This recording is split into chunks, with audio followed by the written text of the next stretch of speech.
Oriental high secondary school Mirzapur Ahmedabad की YouTube channel में आप सभी छात्रों का स्वागत है। सभी छात्रों से निवेदन है कि ओरिएंटल हाई सेकेंडरी स्कूल की यूट्यूब चैनल को सब्सक्राइब करें, उसके बाद लाइक करें और उसके बाद शेयर करना न भूलें। प्रस्तुतकर्ता कुरैशी गुलाम दस्तगीर आई।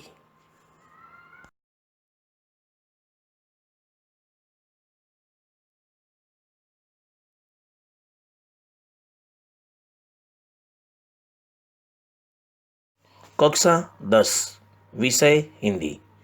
काव्य 13 जिसका नाम है साधुपदेश।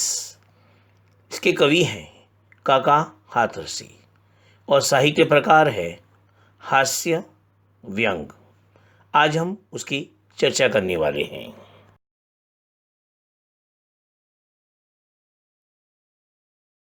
काव्य 13 जिसका नाम है साधुपदेश, जिसके कवि हैं काका हाथरसी और साहित्य प्रकार है हास्य व्यंग। आज हम सबसे पहले इसके जो कवि हैं काका हाथरसी, उनके जीवन परिचय की बात करेंगे। काका हाथरसी हास्य कवियों में विशिष्ट हैं। काका हाथरसी का जन्म 18 सितंबर 1906 को प्रभु गर्ग के रूप में एक अग्रवाल वैश्य परिवार में हुआ।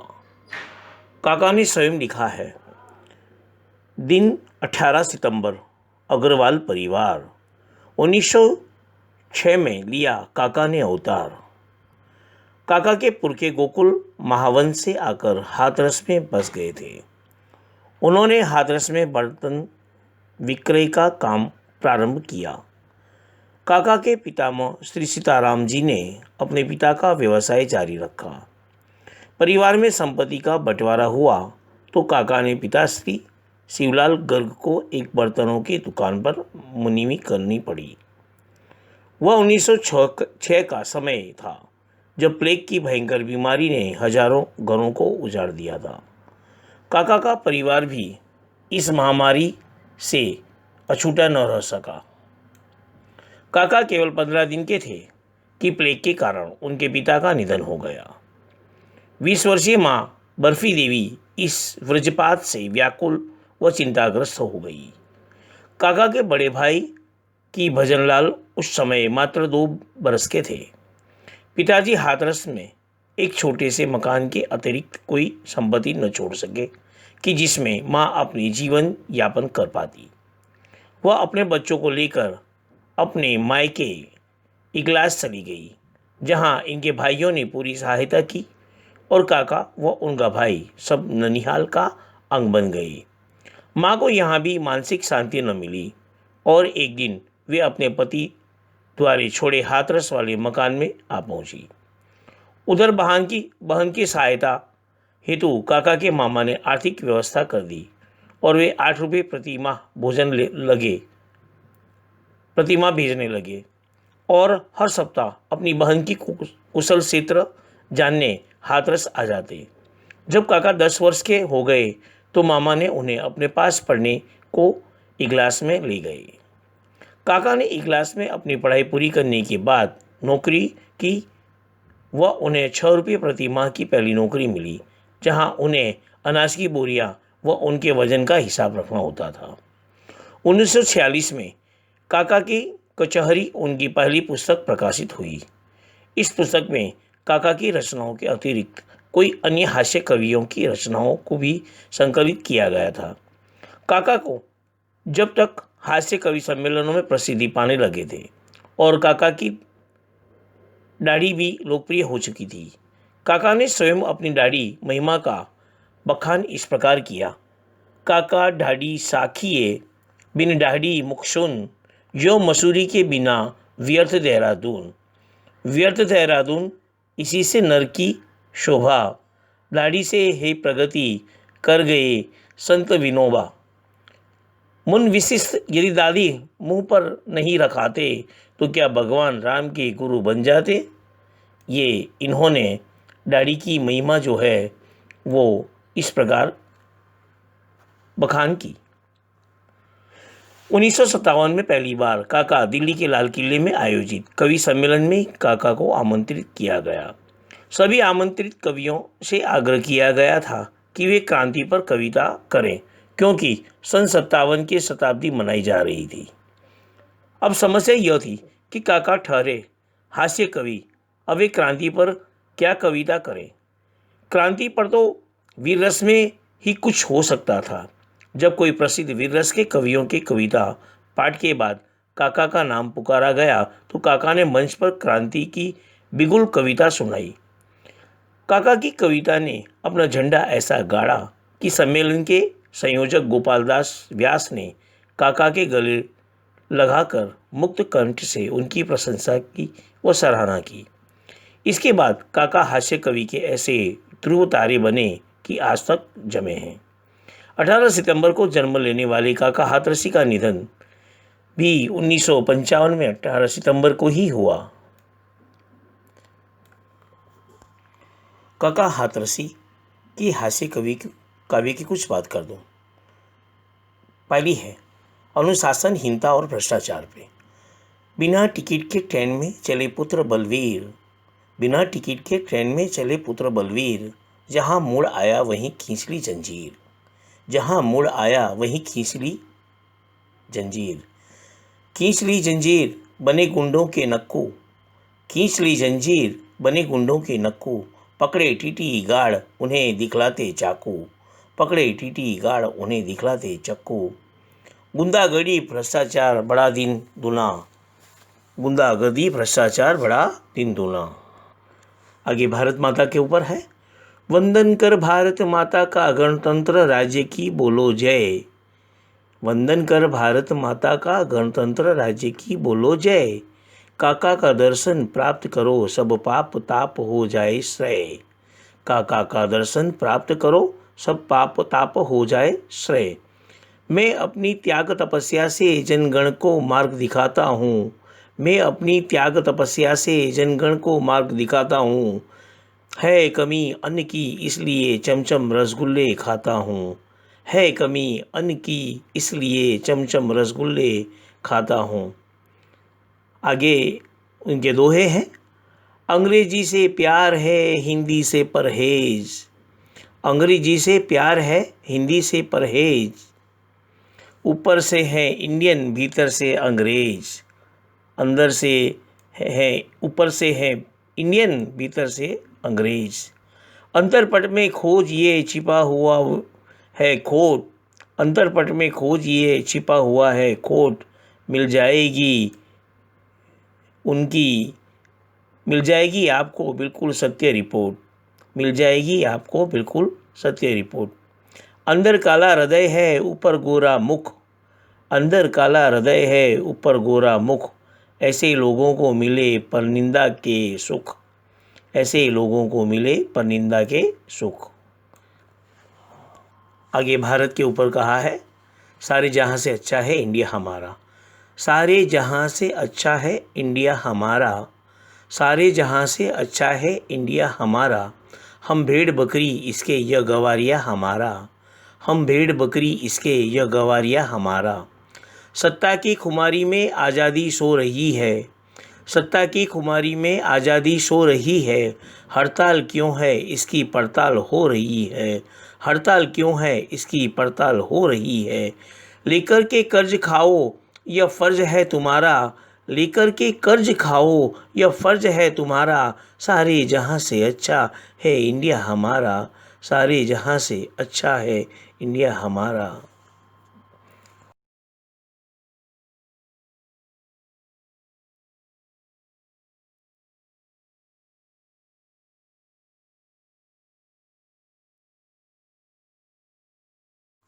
काव्य तेर जिसका नाम है साधुपदेश, इसके कवि हैं काका हाथरसी, साहित्य प्रकार है हास्य व्यंग। अब हम आगे काव्य समझौते की बात करेंगे। उससे पहले मैं आपको बता दूं कि काका हाथरसी जो है उनको 1985 में भारत सरकार द्वारा प्रतिष्ठित पद्मश्री से सम्मानित किया गया। हिंदी अकादमी दिल्ली द्वारा प्रतिवर्ष काका हाथरसी पुरस्कार दिया जाता है। प्रस्तुत रचना में ढोंगी धूर्त बाबाओं की लीला का चित्रण किया गया है। साधुपदेश शीर्षक से तो लगता है कि साधु अर्थात सज्जन का उपदेश होगा, पर कवि ने व्यंग्य शैली अपनाकर ऐसे साधु, ढोंगी बाबा आदि के प्रति अपना आक्रोश प्रकट किया है। पोथी पढ़ने और माला फेरने से कुछ नहीं होता। एक और हम राम नाम जपते हैं, गोमुखी में हाथ डाल माला के दाने को फेरते हैं, तो दूसरी ओर मीठी छुरी भी चलाते हैं। ये तथाकथित साधु बाबा न तो ज़्यादा पढ़े लिखे होते हैं न ज्ञानी, इसलिए भक्तों द्वारा पूछे गए प्रश्नों का उत्तर न देने पड़े, इस हेतु मौनी बाबा का स्वांग रचाए बैठे रहते हैं।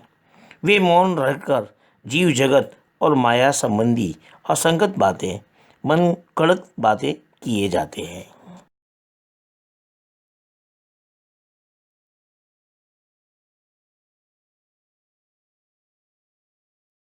चलिए हम अब आगे बढ़ते हैं काव्य की तरफ।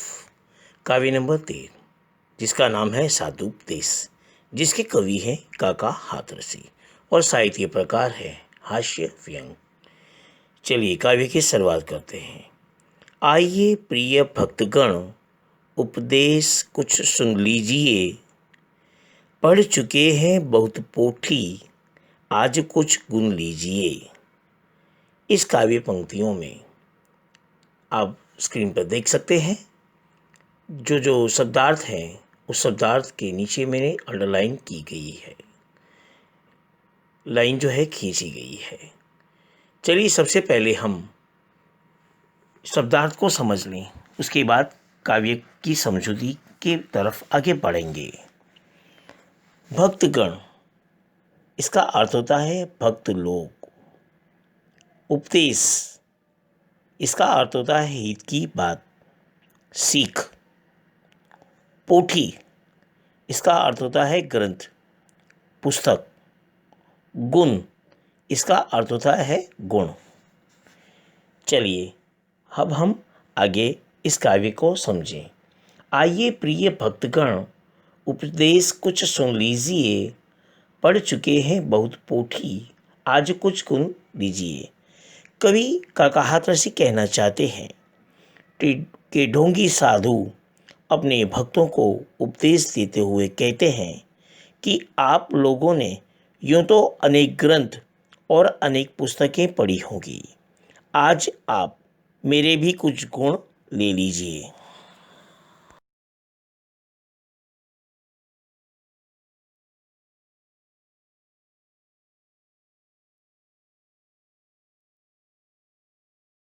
आगे काव्य पंक्ति है।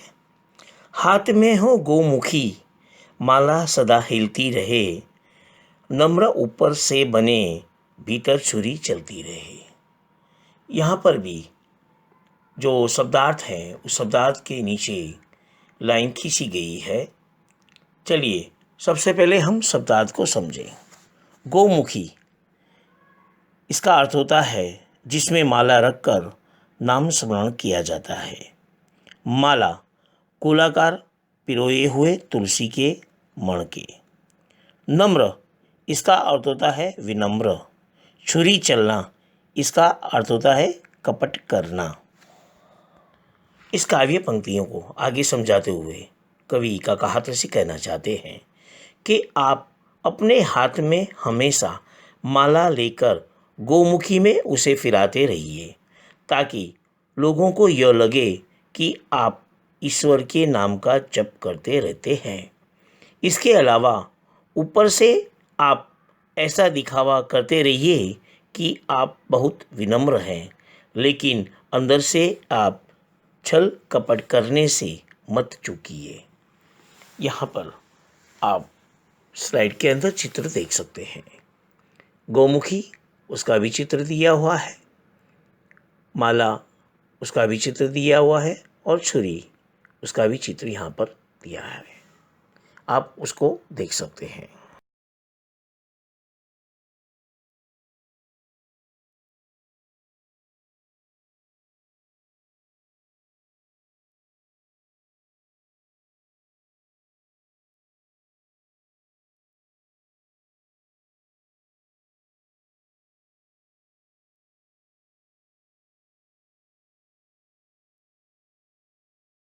आगे काव्य पंक्ति है, नगर से बाहर बगीचे में बना ले झोपड़ी, दीप जैसी दे चमके सीप जैसी खोपड़ी, तर्क करने के लिए आ जाए कोई सामने, खुल न जाए पोल इस भय से लगे मत कांपने, जीव क्या है ब्रह्म क्या है। इस काव्य पंक्ति में आने वाले कुछ शब्दार्थ की बात कर लें। सबसे पहले नगर, इसका अर्थ होता है शहर। झोपड़ी, इसका अर्थ होता है कुटीर, कुटिया, कुटी। दीप, इसका अर्थ होता है देदीप्यमान, दिव्य। देह, इसका अर्थ होता है शरीर, काया। सीप, इसका अर्थ होता है सीपी।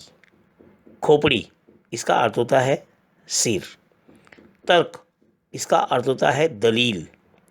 पोल, इसका अर्थ होता है रहस्य। भय, इसका अर्थ होता है डर। जीव, इसका अर्थ होता है आत्मा।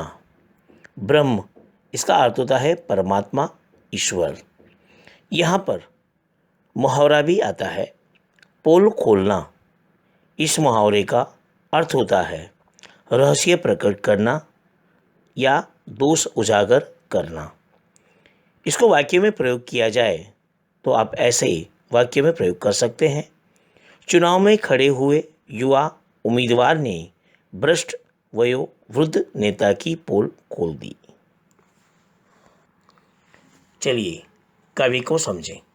नगर से बाहर बगीचे में बना ले झोपड़ी, दीप जैसी देह चमके सीप जैसी खोपड़ी, तर्क करने के लिए आ जाए कोई सामने, खुल न जाए पोल इस भय से लगे मत कांपने, जीव क्या है ब्रह्म क्या है। कवि काका हाथरसी इस काव्य पंक्ति द्वारा समझाना चाहते हैं कि ढोंग करने के लिए ऊपरी दिखावा करना जरूरी है, इसलिए साधु का सच्चा वेश बनाने के लिए कुछ चीज़ों का सहारा ले लीजिए। इसके लिए आप अपने शहर से दूर किसी बगीचे में एक झोंपड़ी यानी कुटिया भी कहते हैं उसको, बनाकर उसी में रहिए। सच्चा साधु दिखाई देने के लिए मुंडन करा लीजिए, जिससे आपका सिर सीप की तरह चमकता रहे।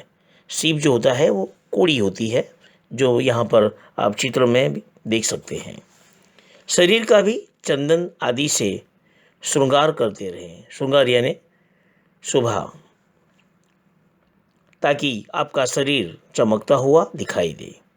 यदि कोई व्यक्ति आपसे किसी विषय पर तर्क करे तो उसे डर कर भयभीत न हो। डरो नहीं कि आपकी पोल खुल जाएगी, बल्कि हिम्मत से काम लें और निडर बने रहें। यहाँ पर बगीचे के समानार्थी शब्द की बात करें तो इसका अर्थ होता है उपवन, जंगल, वन।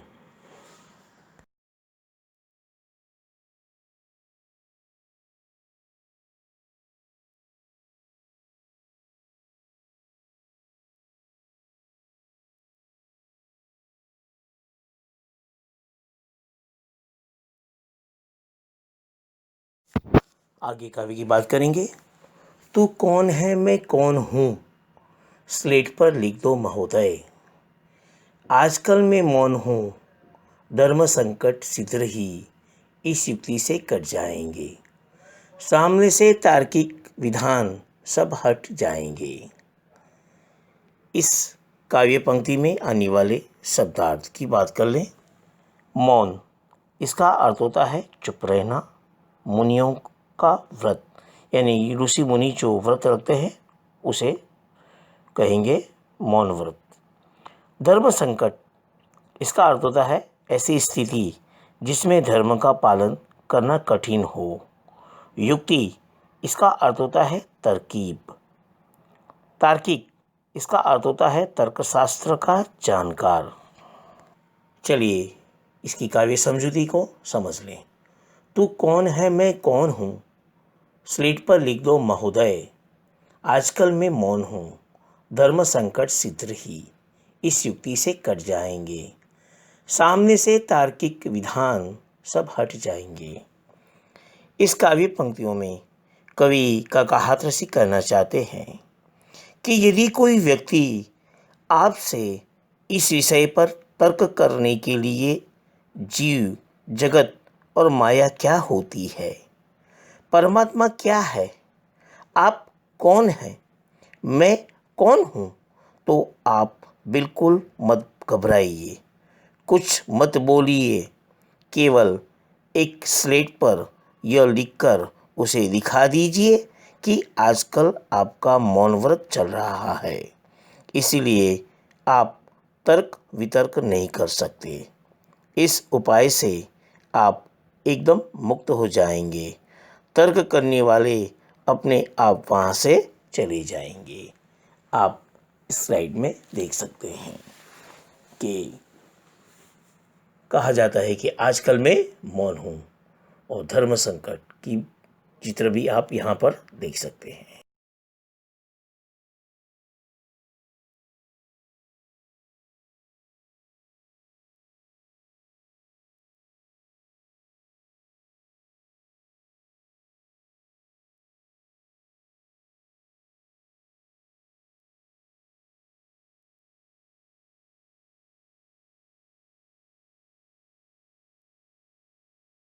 आगे पंक्ति है, किए जा निष्काम सेवा सब फलेच्छा छोड़कर, याद फल की जब सताए खा पपीता तोड़कर, स्वर्ग का झगड़ा गया भय भी नरक का छोड़ दे, पाप घट भर जाए तो काशी पहुंचकर फोड़ दे।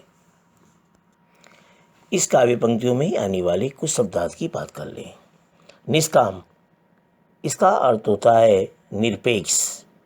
फलेच्छा, इसका अर्थ होता है फल की इच्छा। पपीता, इसका अर्थ होता है पपैया। झगड़ा गया, इसका अर्थ होता है लड़ाई, बखेड़ा, टंटा। पापघट, इसका अर्थ होता है पापघट, इसका अर्थ होता है पाप का घड़ा।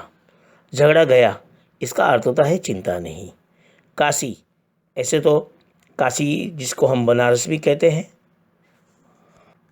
और वाराणसी भी कहा जाता है, लेकिन यहाँ पर पाप मोचना की जगह काशी, यानी पाप धोने की जगह जिसे काशी गिना जाता है। यहाँ पर एक मुहावरा भी है, पाप का घड़ा भरना। इसका अर्थ होता है किए गए दुष्कर्मों के फल भोगने का समय आना। चलिए छली काव्य पंक्तियों की समझौती ले लें। किए जा निष्काम सेवा सब फलेच्छा छोड़कर, याद फल की जब सताए खा पपीता तोड़कर, स्वर्ग का झगड़ा गया भय भी नरक का छोड़ दे, पापगट भर जाए तो काशी पहुंचकर फोड़ दे। कवि काका हाथरसी कहना चाहते हैं कि आप बिना किसी कामना या इच्छा से लोगों की सेवा करते रहिए। फल की परवाह बिल्कुल मत कीजिए। यदि फल की कभी याद आ जाए तो इधर उधर हाथ मारकर जो हाथ में आ जाए उसे झपट लीजिए। स्वर्ग प्राप्ति से कोई वास्ता मत रखिए। नरक में जाने का डर भी मन से निकाल दीजिए। यदि आपके पापों का घड़ा भर जाए यानी पाप ज़्यादा हो जाए तो चिंता मत कीजिए, सीधे पाप मोचनी काशी चले जाइए, जहां आपके सारे पाप बिना साबुन के चुटकी बजाते धुल जाएंगे। यहाँ पर इस काव्य पंक्तियों के साथ काव्य पूर्ण होता है। काव्य 13 जिसका नाम था साधुपदेश, जिसके कवि थे काका हाथरसी और साहित्य प्रकार था हास्य व्यंग। पूर्ण होने के बाद यहाँ पर इस काव्य में आने वाली कुछ व्याकरण की भी आपने बात कर लेंगे। सबसे पहले संधि की बात कर लें। साधुपदेश, इसकी संधि होगी साधु वत्ता उपदेश। सदैव, सदा वत्ता एव। सर्वोत्तम, सर्ववत्ता उत्तम।